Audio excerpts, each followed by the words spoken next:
आणि आज उद्योग विभागाचा आढावा घेताना अनेक गोष्टी लक्षात आल्या आहेत की अनेक कारखाने बंद झाल्यानंतर त्या कारखान्यात काम करणाऱ्या कामगारांना कोणताही हिशोब न देता तो कारखाना परस्पर विक्री केला जातो किंवा NCLTच्या माध्यमातून घेतला जातो आणि त्यामुळे तिथं नवीन प्रॉपर्टी उभी राहते, नवीन डेव्हलपमेंट होते, पण ज्या कामगारांनी आयुष्यभर घाम गाळला ते आपल्या लीगल ड्यूजपासून वंचित राहतात आणि म्हणून अशा ज्या कारखान्यांच्या बाबतीमध्ये माहिती गोळा करायला सांगितली आहे आणि जे कारखाने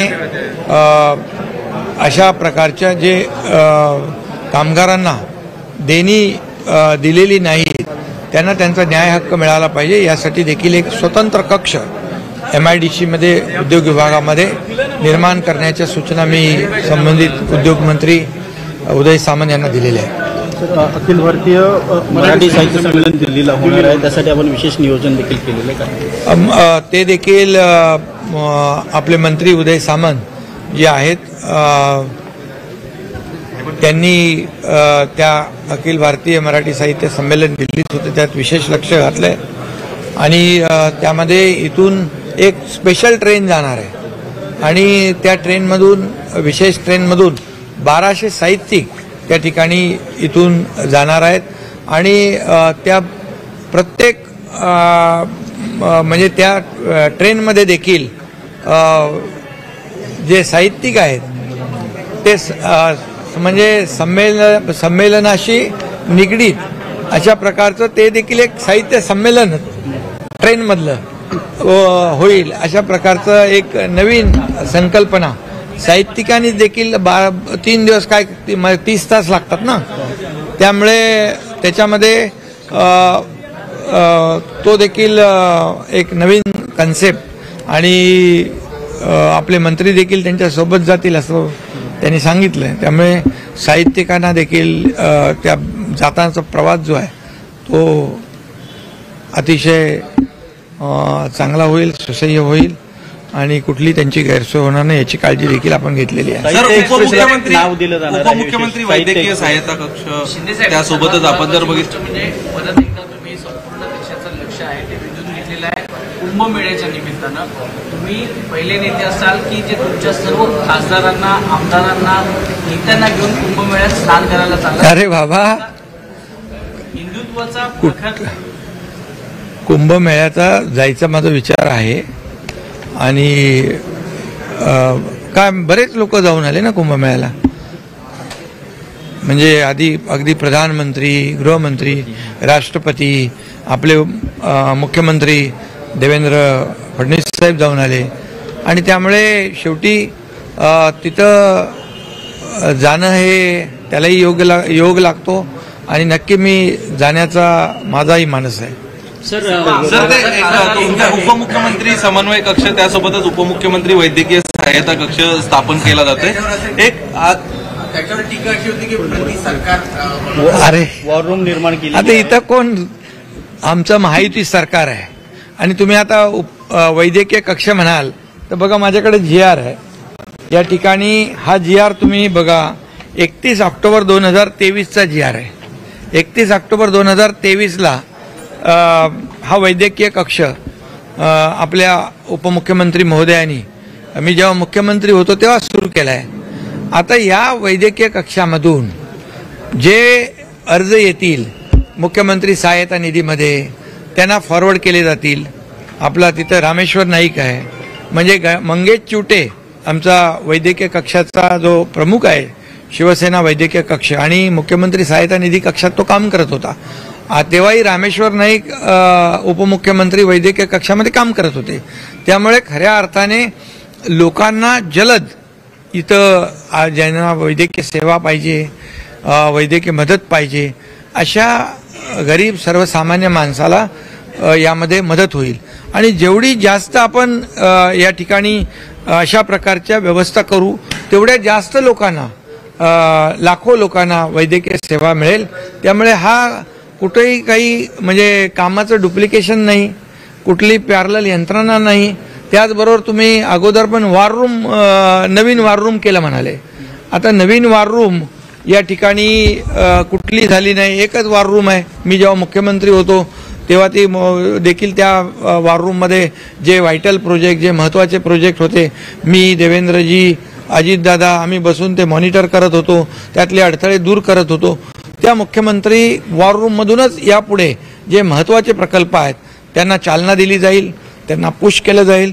आता हे जे समन्वय कक्ष जो स्थापन केलेला आहे, हा समन्वय कक्ष जो आहे, शिवसेनेचे जे मंत्री आहेत, शिवसेनेच्या मंत्र्यांकडे जी खाती आहेत, त्या खात्याचा आढावा त्या समन्वय कक्षातून घेतला जाईल. आणि ह्या समन्वय कक्ष सीएम वॉर रूमशी देखील अटॅच असणार आहे. त्यामुळे शेवटी आपण जे विभाग आपल्याकडे आहेत त्या विभागाचा आढावा घेणं, किंबहुना त्यांना काय अडचणी आल्या तर त्याला त्या दूर करणं आणि त्याला चालना देणं, याचा अर्थ कुठेही तुम्ही एक पॅरलल यंत्रणा सुरू केली आहे, पॅरलल काही कक्ष सुरू केला आहे, असं कशाला घेतात? त्या जो समन्वय कक्ष आहे त्याच्यामध्ये मुख्यमंत्री देवेंद्रजी येऊन आढावा घेऊ शकतात, अजितदादाही आढावा घेऊ शकतात. आम्ही टीम म्हणून काम करतोय आणि त्यामुळे टीम म्हणून आम्ही काम करत असताना आमचा एकच अजेंडा आहे की या राज्याचा विकास करणं. या राज्याला जो 2.5 वर्षामध्ये ज्या वेगाने आम्ही काम केलं त्याच्यापेक्षा जास्त वेगाने या पुढच्या काळामध्ये काम झालं पाहिजे, हा आमचा उद्देश आहे. साहेब, पण काही ठिकाणी भाजपकडून स्वबळाची भाषा केली जाते, पुणे असेल, कोल्हापूर असेल. आणि तुम्ही दुसरं तुम्ही काय म्हणाले, कोल्ड वॉर सुरू आहे. अरे तुम्ही तुमचा TRP वाढवायला तुम्ही काही बातम्या देत सुटता, पण आमच्यामध्ये तसं काही नाहीये. कोल्ड वॉर नाहीये आणि आम्ही काय महाविकास आघाडी नाहीये किंवा इंडिया अलायन्स नाही. आमचं कोल्ड वॉर किंवा आमचा वॉर जो आहे तो महाराष्ट्र विकास विरोधी लोकांच्या बरोबर आहे. विकासाला विरोध करणाऱ्या लोकांच्या बरोबर आमचा वार युद्ध असेल, कारण आम्ही विकासाचा अजेंडा घेऊन पुढे जातोय. त्यामुळे तुम्ही काही म्हटलं कोल्ड वॉर वगैरे तर कुठलंही नाही. आमचं सगळं थंडा थंडा कुलकुल आहे. त्यामुळे तुम्ही असं कधी, आणि आमच्यामध्ये कधी असं कुठलंही कोल्ड वॉर नाही होणार ना, काय हॉट वॉर. त्यामुळे तुम्ही चिंता करू नका. आणि फक्त एवढंच आहे की तुम्ही एखादी बातमी वर्तमानपत्रात आली लगेच तुम्ही चॅनलवर चालवता, पण आमच्यामध्ये तुम्ही काही केलं तुमचा TRP वाढवायला तरी आमच्या दोघांमध्ये नाही, आमच्या तिघांमध्ये कुठलाही काही मतभेद होणार नाहीत आणि कुठलाही वादविवाद होणार नाही. कारण आमचा अजेंडा काय, महाविकास आघाडीसारखा खुर्चीचा अजेंडा नाही आहे. आमचा अजेंडा जो आहे या सर्वसामान्य लोकांच्या जीवनामध्ये बदल घडवणं, त्यांना न्याय देणं, या राज्याला पुढे नेणं, हा विकासाचा अजेंडा आम्ही घेऊन चाललोय. त्यामुळे तुम्ही एवढंच सांगतो की तुम्ही फक्त रोज बातम्या अशा खळबळजनक बातम्या देऊन, खळबळ काय कुठे उडणार नाही, खळबळ उडते समोरच्या लोकांमध्ये, त्या बातम्या द्या. बरं, कोणी यापूर्वीचे लोक अरे एकदाच मंत्रालयात आले होते, मी एकदा आलो नाही की त्याच्या बातम्या तुम्ही करता, गावाला गेला की तो नाराज झाला. अरे काय तुम्ही जरा सगळे पत्रकार आमचे मित्र लाडके पत्रकार आहेत, तुम्ही जरा लाडक्या बहिणी लाडक्या भावांप्रमाणे जरा वागा, काम करा चांगलं. ऑपरेशन टायगरची धास्ती ठाकरे गटाने त्यामुळे त्यांनी वारंवार बैठका घ्यायला सुरू केली आहे. पालकमंत्री पदावरती असेल, महामंडळ वाटणं असेल, त्यात सोबतच निर्णयांवरती काटछाट असेल, असे अनेक गोष्टी होतात आणि तुम्ही एकीकडे म्हणतात की कुठे काही नाही. अरे कुठं काय तुमच्या मनातलं तुम्ही सगळं बोलता येतं. इथं सर्व तुम्ही सरकार स्थापन जेव्हापासून नवीन सरकार झालं तेव्हापासून तुम्ही हे होणार का ते होणार का, याच्यामध्ये मतभेद आहेत, याच्यामध्ये वाद आहेत. वाद नाही, एक एक सगळे मार्ग निघत गेले आणि शेवटी चर्चेने सगळे प्रश्न सुटतात. त्यामुळे चर्चेने सगळं सुटतील, सगळे विषय निकाली निघतील. ऑपरेशन टायगरची धास्ती ठाकरे गटाने घेतली, त्यामुळे ठाकरे गटाने वारंवार बैठका देखील आयोजित केल्या गेल्या. अरे बाबा, तुम्ही आता बैठका आता जो बूंद से गई वो हाउस से नहीं आती है, कैसे चलेगा? डॅमेज कंट्रोल डॅमेज करतो. अरे तुम्ही 2019लाच बाळासाहेबांच्या विचारांना डॅमेज केलं, हिंदुत्वाला डॅमेज केलं, शिवसेनेला डॅमेज केलं, सगळं झालं. आता काय तुम्ही त्याच्यावर आबाळ फाटलं आणि ते त्याला कुठं कुठं ठिगळ लावणार. सर, कुंभ मेळावर एक हिंदी में प्रश्न है कि आप कुंभ मेला जाने वाले हैं, आपके सभी सांसद विधायक आपके साथ होंगे, इस प्रकार की तैयारी है आपकी? अरे बाबा, अभी सोचा है जाने का, अभी नियोजन करेंगे तब आप तैयारी करेंगे तो आपको बताएंगे. सर, राजन लेकिन कुंभ में सभी लोग गए हैं. कुंभ में आदरणीय देश के प्रधानमंत्री जी गए, देश के गृह मंत्री जी गए, देश के महामहिम राष्ट्रपति जी गए, हमारे मुख्यमंत्री देवेंद्र फडणवीस जी गए. तो इसलिए वहाँ पर जाना है. मुझे भी कई जो वहाँ के संत महंत है, वहाँ के जो लोग हैं, उन्होंने भी न्योता दिया है और निश्चित रूप से जाने का मेरा ही मानस है, इच्छा है और तैयारी हो जाएगी तो आपको बताऊंगा जरूर. मुख्यमंत्री सहायता कक्ष को लेकर कई सारी आलोचना हो रही है, कई सारी अफवाहें आ रही है, उसके बारे में तू दिल्ली में गया है क्या अभी? हिंदी से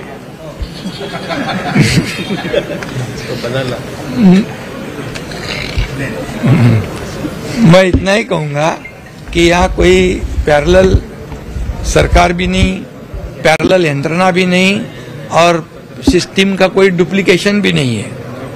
यहाँ पर जो वैद्यकीय कक्ष का बताया, मैंने अभी भी जीआर बताया है. ये जीआर जो है 31 अक्टूबर 2023 का है. ये तारीख देख लो आप. जब मैं मुख्यमंत्री था, देवेंद्र जी उप मुख्यमंत्री थे, तभी इसकी शुरुआत हुई है. और इसकी शुरुआत क्यों हुई? क्योंकि जितने भी ज्यादा ऐसे कक्ष हो जाएंगे तो लोगों को आसान हो जाएगा. वैद्यकीय सुविधा जो है, लोगों की जान बचेगी, लोगों को फायदा होगा. जो हमारी योजना है उसकी जानकारी उनको मिलेगी, योजनाओं को फायदा उनको मिलेगा. अभी महात्मा ज्योतिबा फुले, आयुष्मान भारत, मोदी जी ने जो 5 लाख का निधि जो योजना की है, महात्मा ज्योतिबा फुले 5 लाख की योजना है, ये सब का फायदा एक सर्वसामान्य नागरिक को मिलेगा, उनकी जान बचेगी. और इसी दृष्टि से, इसी कारण से ये कक्ष खुला था 2023 में. उसको आगे बढ़ा रहे. अभी मुख्यमंत्री सहायता निधि के लोग आएंगे तो वो मुख्यमंत्री सहायता निधि के ऑफिस में उसकी अर्जी जाएगी. तो ये ज्यादा जितने लोग काम करेंगे, शिवसेना वैद्यकीय कक्ष काम कर रहा है, डॉक्टर श्रीकांत शिंदे फाउंडेशन काम कर रहा है, अजीत दादा का वैद्यकीय कक्ष काम कर रहा है और मुख्यमंत्री सहायता कक्ष है ही है. तो ये ऐसा कुछ भी नहीं, ये पत्रकारों ने ये बनाया हुआ सब ये है कि ये पैरेलल है.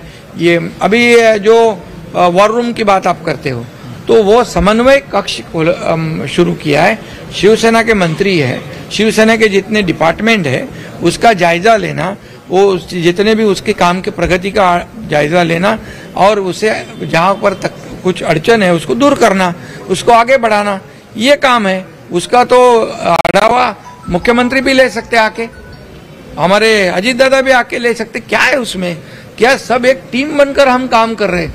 और इसलिए हमारा एजेंडा एक ही है, इस राज्य को आगे बढ़ाना, इस राज्य का विकास करना और इस राज्य के जनता को उनको जितना भी लाभ सरकारी योजना का मिलना चाहिए वो देना और उनके जीवन में अच्छे दिन लाना, बदलाव लाना. यही हमारी उम्मीद है. कोल्ड वार बोल रहे हैं, क्या बोल रहे हैं आप लोग, ये कोई ऐसा कुछ भी नहीं है. ये हमारी महाविकास आघाड़ी नहीं है, इंडिया अलायंस नहीं है, महायुति है. और इसलिए महायुति में 2.5 साल हमने जो काम किया है, हमारे युति ने टीम बनकर, इसलिए लैंडस्लाइड मैंडेट लोगों ने दिया है. अभी हमारी जिम्मेदारी और बढ़ गई है. तो हमें क्या मिला, इससे जनता को क्या मिलेगा, इसका अजेंडा हम लेके चल रहे हैं. सर, राजन साळवीनंतर आता वैभव नाईक देखील तुमच्या पक्षात येणार का? कारण की राजन साळवींची एसीबीची चौकशी झालेली होती, आता वैभव नाईकांची पण एसीबीची चौकशी सुरू आहे. अरे बाबा, चौकशी काय, कोणी या ठिकाणी राजन साळवींनी स्वतः भावना व्यक्त केलेली आहे. शिवसेनेमध्ये अनेक लोक येत आहेत, अनेक जिल्ह्यातले, अनेक तालुक्यातले, राज्यभरातले लोक येत आहेत. आज शिवसेनेमध्ये लोक काय येत आहेत याचा विचार मी त्यांचं स्वागत करतोय, पण शिवसेना तिकडून उभाटातून ते लोक काय येत आहेत याचा विचार तर समोरच्यांनी केला पाहिजे.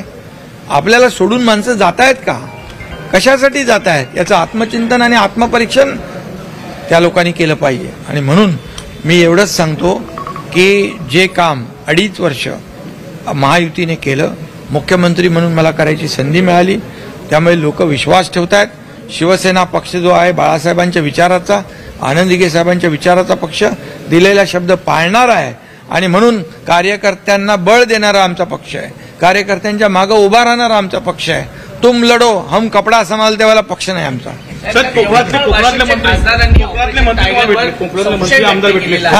ऑपरेशन टायगरवर यवतमाळ वाशिमचे खासदार संजय देशमुख यांनी संशय व्यक्त केलेला आहे. बोलतात की आम्हाला पैशाचे आमिष दाखवतायत, आमच्यावर दबाव तंत्र आणतायत, आम्हाला पक्षात घेण्याचा प्रयत्न करतात, अशा प्रकारची टीका केली आपल्या पक्षावर. नाही, मला माहित नाही कुठे गेली ती. कोकणातले नेते आणि आमदार तुम्हाला भेटले होते, त्यांची समस्या घेऊन कोकणातले सर्व आमदार भेटले होते आणि त्यांचं जे आता अर्थसंकल्पीय अधिवेशन होईल, त्यांच्या मतदारसंघातली कामं, कोकणातली कामं, कोकणचा विकास, त्याला लागणारा पैसा तरतूद, या सगळ्यासाठी आले होते ते. धन्यवाद.